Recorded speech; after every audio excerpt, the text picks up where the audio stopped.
Hello students, चलिए start करते हैं dissolution of A partnership firm के नेक्स्ट क्वेश्चन नंबर 10 के साथ। इससे पहले के सभी क्वेश्चंस हम लोग अपने पिछले वीडियोस में कर चुके हैं और एक वीडियो हम लोग इसका कॉन्सेप्ट के ऊपर भी कर चुके हैं। तो यहाँ पर हम लोग पहले क्वेश्चन समझते हैं। Simar Raja and Rita were partners in a firm sharing profit and losses in the ratio 2:2:1. The firm was dissolved on 31st March 2019. After the transfer of assets other than cash and external liabilities to the realization account, the following transactions took place. तो यहाँ पर बिल्कुल वही सब चीज़ें हैं जो अभी हम लोगों ने पिछले क्वेश्चन में पढ़ी थी कि हमने एसेट्स और लाइबिलिटीज को ऑलरेडी रियलाइजेशन अकाउंट में ट्रांसफर कर दिया है और उसके बाद जो ट्रांजेक्शन हुई है हमें उसके ऊपर जनरल एंट्रीज को देना है। अब आप एक मोटी मोटी बात तो बहुत अच्छे से समझ चुके हो कि जितना भी हमारे पास पैसा आएगा वो रियलाइजेशन अकाउंट में क्रेडिट हो जाएगा और जितना भी पैसा हम लोग दे रहे हैं वो रियलाइजेशन अकाउंट में डेबिट होगा। तो चलिए स्टार्ट करते हैं बेटा हम लोग अपनी इन ट्रांजैक्शंस के साथ। देखिए फर्स्ट ट्रांजैक्शन में क्या बोला है, a debtor whose debt of ₹90,000 had been written off as bad debt paid 88,000 in full settlement. अब यहां पर देखो क्या हुआ कि एक डेटर था जिसको हम लोग ऑलरेडी बैड डेट मान चुके हैं अपनी बुक्स में, 90,000 रुपीज़ का वो लॉस हम एज ए बैड डेट अपनी बुक्स में डाल चुके हैं। लेकिन अब क्या हुआ, उसने 88,000 रुपीज़ पे कर दिया। तो यहाँ पर ये जो 88,000 रुपीज़ हमारे पास आया ये हमारे पास फ़ायदा हो गया बेटा, क्योंकि ये एक प्रॉफिट है, ये एक बेनिफिट हुआ, एक गेन हो गया है। तो इसलिए रियलाइजेशन अकाउंट यहाँ पर क्रेडिट हो जाएगा। राइट, तो चलो देखते हैं इसकी जनरल एंट्री कैसे होगी। तो चलिए स्टूडेंट्स, तो यहाँ पर हम लोग अपनी जनरल एंट्रीज को शुरू करेंगे। तो यहाँ पर जो हमारी डेट आने वाली है वो आने वाली है इस क्वेश्चन में 31 मार्च 2019। 31 मार्च 2019 में हमारा ये डिसॉल्व हो रही है फर्म और उसी टाइम पर हम लोग ये सारी जनरल एंट्रीज को कर रहे हैं। तो देखिए सबसे पहला जो क्वेश्चन आपको यहाँ पर जो टर्म दिया गया था उसमें डेटर ने आपको 88,000 रुपीज़ दे दिए हैं और ऐसा डेटर जो हम लोग ऑलरेडी बैड डेट डिक्लेयर कर चुके हैं। तो इसका मतलब हमारे पास कहीं ना कहीं पैसा आ गया बेटा। तो हमारा जो बैंक अकाउंट है वो क्या हो गया, वो डेबिट हो गया। कितने रुपए से, 88,000 रुपीज़ से टू रियलाइजेशन अकाउंट। तो जितना भी पैसा हमारे पास आता है तो उससे हमारा रियलाइजेशन अकाउंट क्रेडिट हो जाता है, क्योंकि ये एक गेन है बेटा।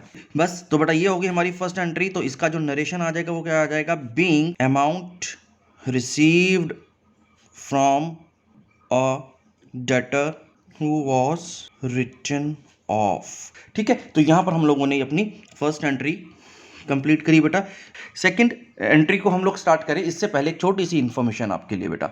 तो स्टूडेंट्स, अगर आप मई 2020 के सीए फाउंडेशन की प्रिपरेशन करना चाहते हैं और उसको अटेम्प्ट करना चाहते हैं तो आपके पास एक बहुत ही गोल्डन अपॉर्चुनिटी आई है इस साल के स्टार्टिंग में, जो कि आपको बहुत ही रीजनेबल प्राइस में सब्सक्रिप्शन प्रोवाइड कर रहे हैं फाउंडेशन की प्रिपरेशन के लिए, जिसमें आपको इंडस्ट्री के टॉप एडुकेटर्स मेंटर करेंगे और आपकी सीए फाउंडेशन की प्रिपरेशन कराएंगे। यहाँ पर आपको एक प्लस सब्सक्रिप्शन लेना होता है जिसमें आपको बहुत सारे बेनिफिट्स मिलते हैं, जैसे कि आपको लाइव इंटरेक्टिव क्लासेस मिलती हैं, रिकॉर्डेड लेक्चर्स मिलते हैं जिनको आप अनलिमिटेड टाइम तक एक्सेस कर सकते हैं। साथ ही साथ आपको बहुत ही कंप्रीहेंसिव स्टडी मटेरियल प्रोवाइड किया जाता है। एवरी वीक आप अपने डाउट्स को क्लियर कर पाएंगे। इसके साथ साथ आपको जो सब्सक्रिप्शन मिलता है बेटा वो अलग अलग टर्म्स पर आप ले सकते हो, जिसको 3 मंथ, 6 मंथ्स या 1 ईयर के हिसाब से आप सब्सक्राइब कर सकते हो। प्लस सब्सक्रिप्शन के अलावा आपके पास आइकॉनिक सब्सक्रिप्शन का भी एक ऑप्शन अवेलेबल है, जिसकी डिटेल्स आप लोग डिस्क्रिप्शन में जाकर के इजीली देख सकते हैं, जहां पर आपको लिंक्स दिए गए हैं उन डिटेल्स में जाने के लिए। तो ये बहुत सही मौका है अपना नए साल का रेजोल्यूशन बनाने का कि आपको इस साल में अपनी फाउंडेशन को क्लियर करना है, क्योंकि आप ये न्यू ईयर का रेजोल्यूशन लेने वाले हैं। तो इसलिए अनअकैडमी भी पीछे नहीं हटा है बेटा।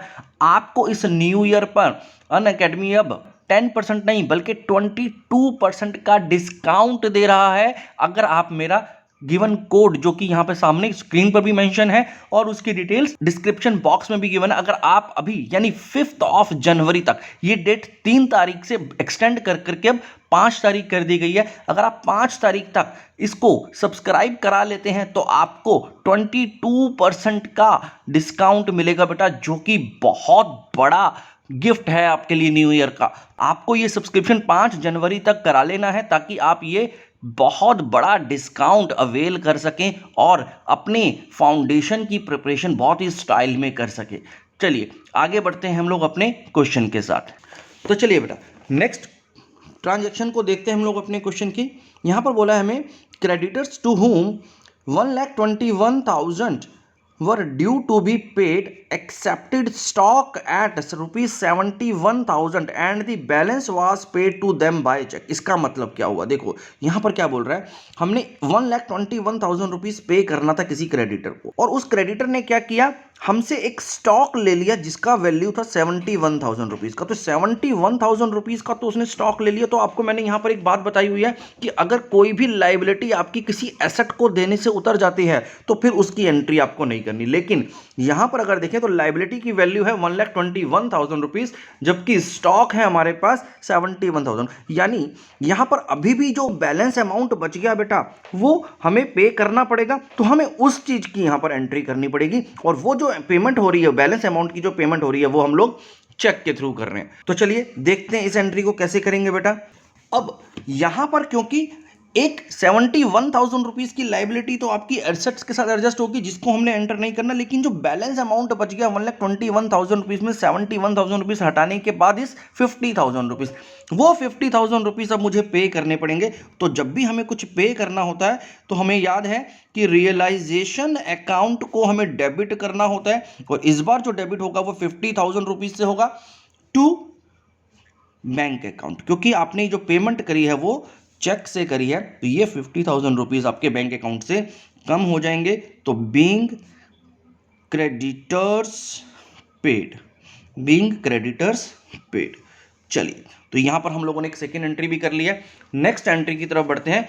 सी, Raja had given a loan to the firm of rupees 18,000. He was paid 17,000 in full settlement of his loan. देखो यहाँ पर कौन है, राजा कौन है, राजा एक हमारा पार्टनर है, राइट। राजा ने यानी हमारे एक पार्टनर ने फर्म को 18,000 रुपीज का एक लोन दिया हुआ है बेटा, और इस लोन को हमने पे कर दिया है 17,000 रुपीज देकर के फुल सेटलमेंट के साथ। यानी हमने राजा को 17,000 रुपए दे दिए और ये सेटलमेंट हो गया कि अब हम इसको कुछ नहीं देना। तो यहाँ पर एक बहुत ही इंपॉर्टेंट बात जो ध्यान में रखनी है बेटा कि ये जो राजा का लोन है इसको हमने एज ए लाइबिलिटी जो था हमारा, उसको हमने रियलाइजेशन अकाउंट में नहीं डाला था, उसे हमें रियलाइजेशन अकाउंट में तो नहीं डाला था।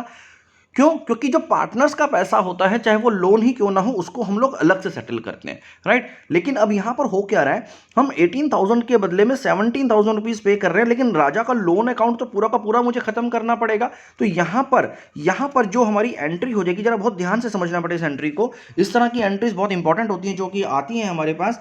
तो यहां पर जो एंट्री हो जाएगी इसमें हमें क्या करना है, राजा का जो लोन अकाउंट है हमें उसको डेबिट करना है, क्योंकि राजा का जो हमारे पास लायबिलिटी था वो हम लोग उतार रहे हैं, और जो लायबिलिटी थी वो कितने की थी, वो थी 18,000 रुपीज की, ठीक है। और हमने इसको कैसे पे किया है, हमने इसको पेमेंट कर दिया है टू बैंक अकाउंट, हमने इसको पेमेंट कर दिया है 17,000 रुपीज का, राइट। अब यहां पर ये जो बैलेंस 1,000 रुपीज बच गया बेटा, ये जो 1,000 रुपीज है, तो ये कहीं ना कहीं हमें फायदा हो गया। तो जितना भी हमें फायदा होगा अब हम उसको रियलाइजेशन अकाउंट में डाल देंगे। तो ये हमारा रियलाइजेशन अकाउंट यहां पर क्रेडिट हो जाएगा। आई होप आपको ये समझ में आ गया होगा। देखो राजा का जो लोन है, ये जब भी कोई पार्टनर्स के लोन की बात होगी, पार्टनर के पैसों की बात होगी, चाहे वो लोन ही क्यों ना हो, उसे हम लोग रियलाइजेशन अकाउंट में डाल रहे हैं, क्योंकि रियलाइजेशन अकाउंट में हम लोग सिर्फ एक्सटर्नल लाइबिलिटीज को डालते हैं, जो बाहर वालों की लाइबिलिटीज होती है सिर्फ उनको डालते हैं। क्योंकि राजा एक पार्टनर है तो उसके लोन को हम लोग अलग से सेटल करते हैं बाद में, ठीक है। पहले एक्सटर्नल लाइबिलिटीज को सेटल करने के बाद करते हैं नॉर्मली, ठीक है। तो अब यहां पर क्या हुआ, हमने राजा के लोन का 18,000 रुपीज का जो लोन था उसके बदले में उसको 17,000 रुपीज पे कर दिया। तो 1,000 रुपीज जो हमें बच गया, अब जो भी फायदा होगा या नुकसान होगा वो जरूर रियलाइजेशन अकाउंट में जाएगा, वो चाहे कहीं से भी हो रहा हो, राइट। हम लोन अकाउंट को तो रियलाइजेशन अकाउंट में नहीं डाल सकते, लेकिन जितना भी गेन हो रहा है हमें उस लायबिलिटी को सेटल करने में, उसको जरूर रियलाइजेशन अकाउंट में लेकर के आ जाएंगे। तो ये होगी हमारी अगली एंट्री, जिसमें बीइंग राजाज लोन पेड, ठीक है बेटा। तो चलिए यहां पर ये वाली एंट्री भी हम लोगों ने क्लियर कर ली। नेक्स्ट एंट्री की तरफ बढ़ते हैं, डी पार्ट में। Investment were 53,000 out of which investment worth 43,000 were taken over by Simar at 52,000 and the balance of investments were sold for 12,000। तो देखो यहां पर क्या बोला इसने, हमारे पास एक इन्वेस्टमेंट थी 53,000 रुपीज की, जिसमें से 43,000 रुपीज की इन्वेस्टमेंट, यहां पे समझ रहे हो आप, 43,000 रुपीज की जो इन्वेस्टमेंट थी वो सिमर ने ले ली। अब ये सिमर कौन है, सिमर भी हमारा एक पार्टनर है, ठीक है। तो यहाँ पर इस इन्वेस्टमेंट में से, इस टोटल इन्वेस्टमेंट में से 43,000 रुपीज़ की इन्वेस्टमेंट सिमर ने ले ली। ठीक है, और कितने में ली है? 52,000 रुपीज़ में। यानी अब जो सिमर से हमने कितना पैसा लेना है बेटा? सिमर से हमने 52,000 रुपीज़ लेना है, पहली बात। और उसके बदले में हम उसको क्या दे रहे हैं? 43,000 रुपीज़ की इन्वेस्टमेंट उसको हम लोग दे रहे हैं। और जो बैलेंस बच गया इन्वेस्टमेंट में, बैलेंस कितना बच गया देखो ना, 53,000 रुपीज़ की इन्वेस्टमेंट में से हमने उसको कितनी दी है?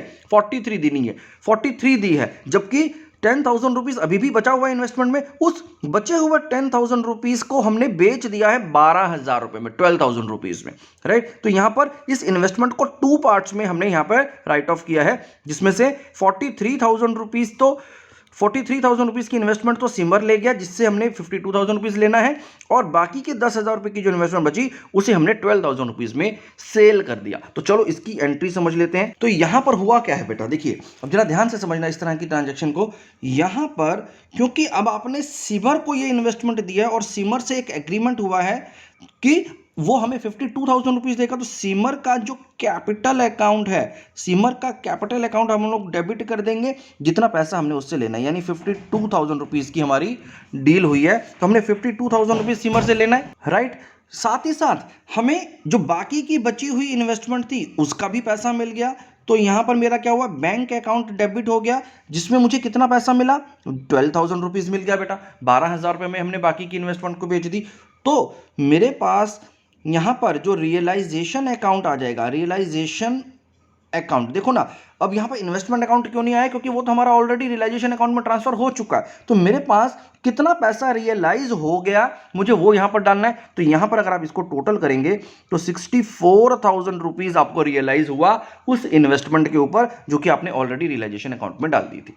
क्लियर होगी बात? चलिए, तो यहाँ पर हमारी जो नरेशन आ जाएगी वो आ जाएगी being investment realised, being investment realised. चलिए नेक्स्ट ट्रांजैक्शन की तरफ बढ़ते हैं बेटा।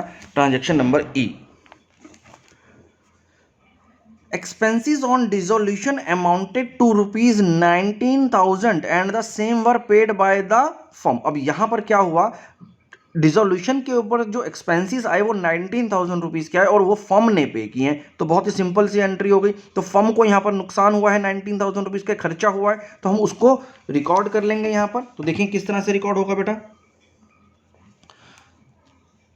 तो यहाँ पर क्योंकि एक्सपेंस हुआ है तो रियलाइजेशन अकाउंट अब हमारा यहाँ पर डेबिट हो जाएगा। टू, हमने उसके बदले में क्या दिया है? कैश या बैंक से पैसा दिया होगा, तो टू बैंक अकाउंट या फिर कैश अकाउंट भी लिख सकते हैं हम इसको, राइट। तो कितना अमाउंट था बेटा यहाँ पर?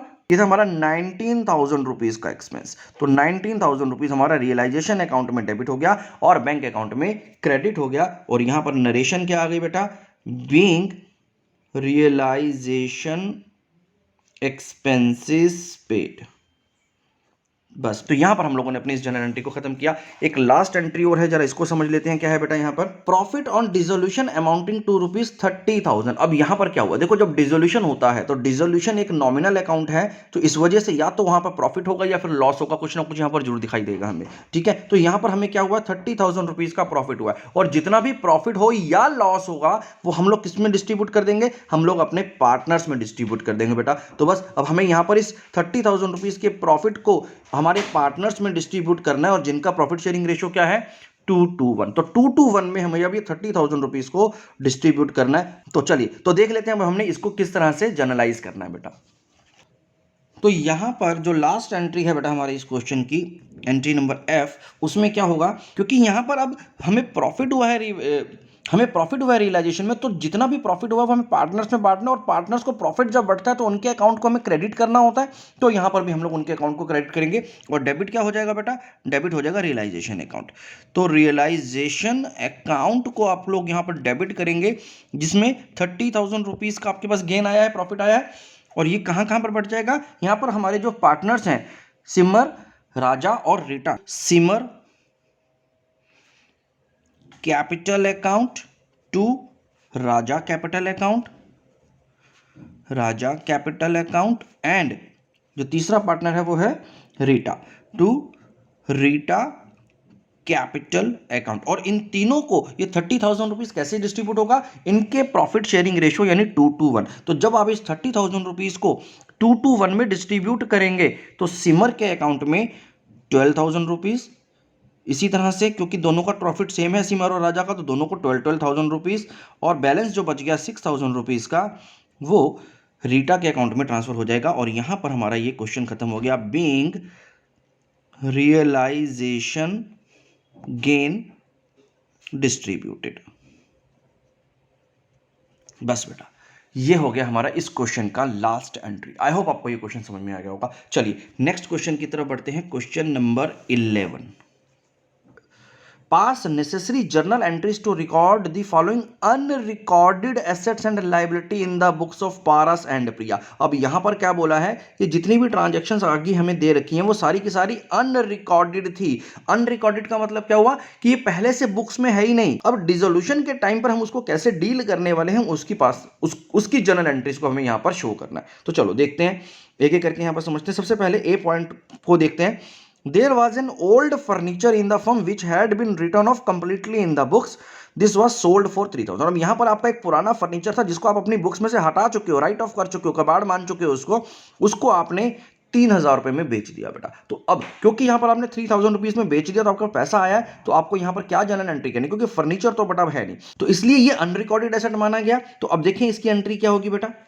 तो देखिए बेटा, अब यहां पर जो हमारे पास ए पार्ट है उसमें क्या हुआ है, आपने एक अनरिकॉर्डेड फर्नीचर था जिसको आप राइट ऑफ कर चुके थे उसको बेचा। तो इसका मतलब आपके पास कहीं ना कहीं पैसा आया, तो बैंक या फिर कैश अकाउंट में आपके पास अमाउंट आया होगा, तो वो हमारा डेबिट हो जाएगा। तो यहां पर हमारे पास 3,000 रुपीज अमाउंट आ गया है बेटा कैश के रूप में टू रियलाइजेशन अकाउंट। और यहां पर हमारे पास ये जो गेन हो गया बेटा, ये जो फायदा हुआ है आपको उस रिटर्न ऑफ फर्नीचर को बेच करके, वो हम लोग रियलाइजेशन के प्रॉफिट में डालेंगे। तो यहां पर जो नरेशन आ जाएगी वो क्या होगा, बीइंग अनरिकॉर्डेड एसेट रियलाइज्ड। बस बच्चे, तो ये होगी हमारी फर्स्ट एंट्री इस क्वेश्चन की। चलिए नेक्स्ट एंट्री को पढ़ते हैं। आशीष, an old customer whose account for 1,000 was written off as bad debt in previous years paid 60% of the amount। तो यहां पर क्या हुआ बेटा, यहां पर आपका एक पुराना कस्टमर था आशीष, जिसके जो 1,000 रुपीज थे वो हम लोग राइट ऑफ कर चुके हैं बेटा। हम यानी उसका 1,000 रुपए जो मिलना था हमें, वो हम लोग उसको बैड डेट में ऑलरेडी कंसीडर कर चुके हैं, अपना बैड डेट रिकॉर्ड कर चुके हैं। लेकिन अचानक से वो आया और उसने 60% का अमाउंट हमें पे कर दिया, राइट। तो यहां पर हमारा जो बैड डेट हुआ था वो रिकवर हो गया है 60% से। तो यानी 1,000 रुपीज का 60% वो दे गया, यानी 600 रुपए, यानी 600 रुपीज आपको यहां पर मिल गया बेटा। तो ये जो मिला ये भी अनएक्सपेक्टेड था, जो नहीं मिलना था आप ऑलरेडी बैड डेट पे मान चुके थे, तो ये हमारा फायदा हो गया। तो चलिए इसको भी रिकॉर्ड कर लेते हैं।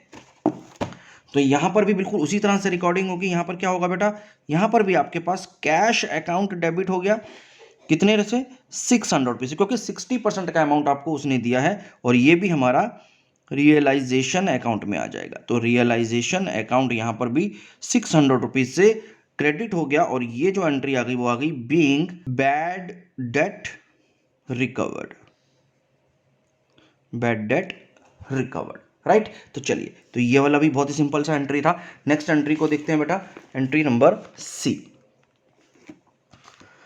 Paras agreed to take over the firm's goodwill not recorded in the books of the firm at a valuation of 30,000। अब देखिए ना, अब यहां पर हमने गुडविल की वैल्यूएशन देखी तो वो 30,000 रुपए की निकली। ऑब्वियस सी बात है वो हमारी बुक्स में नहीं होती है, राइट। तो जो बुक्स में नहीं थी गुडविल उसको किसने ले लिया, पारस ने टेक ओवर कर लिया। तो इसका मतलब ये जो 30,000 रुपए है हमें कौन देने वाला है, वो पारस देने वाला है। तो ये भी क्योंकि हमारी बुक्स में नहीं थी, तो अब यहां पर हमें क्या एंट्री करनी है बेटा, पारस ने क्योंकि ये गुडविल ले ली है तो हम क्या करेंगे, पारस के अकाउंट को, पारस एक पार्टनर है हमारा बेटा, तो पारस अकाउंट हमारा यहां पर डेबिट हो जाएगा 30,000 रुपीज से टू रियलाइजेशन अकाउंट।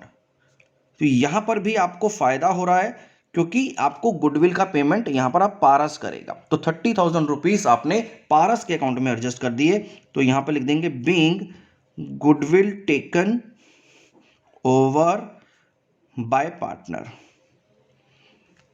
चलिए, तो यहां पर हमने 3 एंट्रीज कर ली है बेटा। चलो नेक्स्ट एंट्री को देखते हैं बेटा। नेक्स्ट एंट्री है बेटा हमारी यहां पर there was an old typewriter which had been written off completely from the books. एक पुराना टाइपराइटर था जिसको हम लोग ऑलरेडी अपनी बुक्स में से राइट ऑफ कर चुके हैं, यानी हटा चुके हैं। It was estimated to realise ₹400, और हमें ये उम्मीद थी कि वो जो स्क्रैप में पड़ा हुआ है उससे हमें 400 रुपये मिल जाएंगे, राइट। लेकिन उसको क्या किया, प्रिया ने ले लिया है 25% लेस पे, यानी जो हमने एस्टिमेट किया था कि ये 400 रुपये में बिक जाएगा, वो प्रिया ने बोला कि मुझे दे दो, लेकिन उसमें उसने 25% पैसे कम दिए हैं। तो इसका मतलब 400 रुपीज़ का 25% अगर मैं निकालूंगा तो 100 रुपीज़ होगा, 100 रुपीज़ कम दिए, तो हमारे पास प्रिया से कितने पैसे आने वाले हैं, 300 रुपीज़ आने वाले हैं बेटा। लेकिन क्योंकि ये हमारी बुक्स में नहीं था तो ये फिर भी कहीं ना कहीं हमारा गेन है, तो 300 रुपीज़ अब हमें यहाँ से प्रिया से लेना है, जो कि हमारे रियलाइजेशन अकाउंट में क्रेडिट हो जाएगा बेटा। तो चलिए देख लेते हैं किस तरह से करना है इस एंट्री को भी। तो यहां पर हमारे पास क्या आ गया, प्रिया के अकाउंट को हम लोग डेबिट कर देंगे। तो Priya's capital account will be debited to realisation account, ठीक है। और यहां पर ये प्रिया हमें कितना पैसा देने वाली है, 300 रुपीज। तो हम 300 रुपीज उसके कैपिटल अकाउंट में एडजस्ट कर देंगे, being unrecorded typewriter taken by partner, right. तो चलिए यहां पर हम लोगों ने इस एंट्री को भी किया। एक और एंट्री है बेटा हमारी इस क्वेश्चन की, जरा उसको भी देख लेते हैं। नेक्स्ट एंट्री में क्या बोला है, there were 100 shares of ₹10 each in Star Limited acquired at a cost of 2000 which had been written off completely from the books। तो देखो यहां तक की कहानी क्या बोल रहा है कि भाई हमारे पास 100 शेयर से, जिसमें एक शेयर की वैल्यू थी 10 रुपीज, जो कि स्टार लिमिटेड में हमने इन्वेस्ट किए थे, और हमने कितनी कॉस्ट इसकी पे करी थी, 2000 रुपीज पे किए हुए थे इसके। तो ये हमने 2000 रुपीज में लिए हुए थे बेटा। लेकिन अब क्या हुआ, ये पूरी की पूरी तरह से हम लोग यहाँ से बुक से हटा चुके हैं, हमने इसको लॉस मान लिया कि अब ये नहीं रहे, ठीक है। तो हम लोगों ने इसको राइट ऑफ कर दिया था कंप्लीटली बुक में से। अब ये जो ये शेयर्स बचे थे, जो हम लोगों ने पहले राइट ऑफ कर दिए, राइट ऑफ का मतलब बुक्स में से हटा दिए थे, ये मानकर कि इसकी वैल्यू खत्म हो गई है, उसको हमने जब दोबारा वैल्यू कराया तो उसमें 6 रुपीज ईच हमें मिल रहा है बेटा। तो क्योंकि यहां पर ये 6 रुपीज रियलाइज हो रहे हैं, और ये कौन ले रहा है बेटा, ये पार्टनर्स ले रहे हैं अपने प्रॉफिट शेयरिंग रेशियो में। ये पार्टनर्स कह रहे हैं ये शेयर अब हमें दे दो, आप जो ₹6 की एक वैल्यू का शेयर है वो आप हमें दे दो। तो हम लोग उनको ये जो है शेयर्स डिस्ट्रीब्यूट कर देंगे उनके प्रॉफिट शेयरिंग रेशियो के हिसाब से। तो चलिए देखते हैं किस तरह से इसकी एंट्री होगी। तो यहां पर जो एंट्री होगी बेटा इस केस में, देखिए यहां पर क्योंकि पार्टनर्स ने बोला है कि वो शेयर हमें दे दो, तो यहां पर हमारे जो पार्टनर्स हैं उनके कैपिटल अकाउंट्स को हमें यहां पर डेबिट करना पड़ेगा। और हमारे यहां पर पार्टनर कौन कौन है बेटा, पारस एंड प्रिया। तो पारस एंड प्रिया में ये डिस्ट्रीब्यूट हो जाएगा। तो सबसे पहले Paras capital account debited, Priya capital account debited to, क्योंकि यहां पर राइट ऑफ कर चुके थे हम लोग इन शेयर्स को, ये ऑलरेडी हमारे पास नहीं थे, तो जो भी पैसा मिल रहा है वो हमारा प्रॉफिट है। हम पहले से उसको लॉस मान चुके हैं बेटा, अपनी बुक से हटा चुके थे, लेकिन अभी बाई चांस हमें वो 6 रुपीज की वैल्यू मिलने वाली है उसकी, तो वो हमारे लिए प्रॉफिट हो गया। और वो जो 6 रुपीज की वैल्यू मिलने वाली है वो हमें कितना पैसा दे रही है, वो हमें 600 रुपीज दे रही है। तो रियलाइजेशन अकाउंट अब हमारा यहां पर 600 रुपीज से क्रेडिट हो गया, और ये किसमें बट गया, पारस और प्रिया में। और जिनका प्रॉफिट शेयरिंग रेशियो नहीं गिवन है तो इसका मतलब इक्वल होगा। तो 300 रुपीज हमने पारस और प्रिया के अकाउंट में डेबिट कर दिए हैं, और रियलाइजेशन में हमारे पास 600 रुपीज आ गए हैं। तो बस बेटा यहां पर हो गया हमारा being unrecorded shares given to partners in their profit sharing ratio. बस बेटा खत्म हो गया यहाँ पर काम, राइट। तो ये वाला क्वेश्चन भी हम लोगों ने यहाँ पर खत्म किया। बस आज की वीडियो में बेटा इतना ही, नेक्स्ट वीडियो में अगले क्वेश्चन के साथ आएंगे। Thank you very much.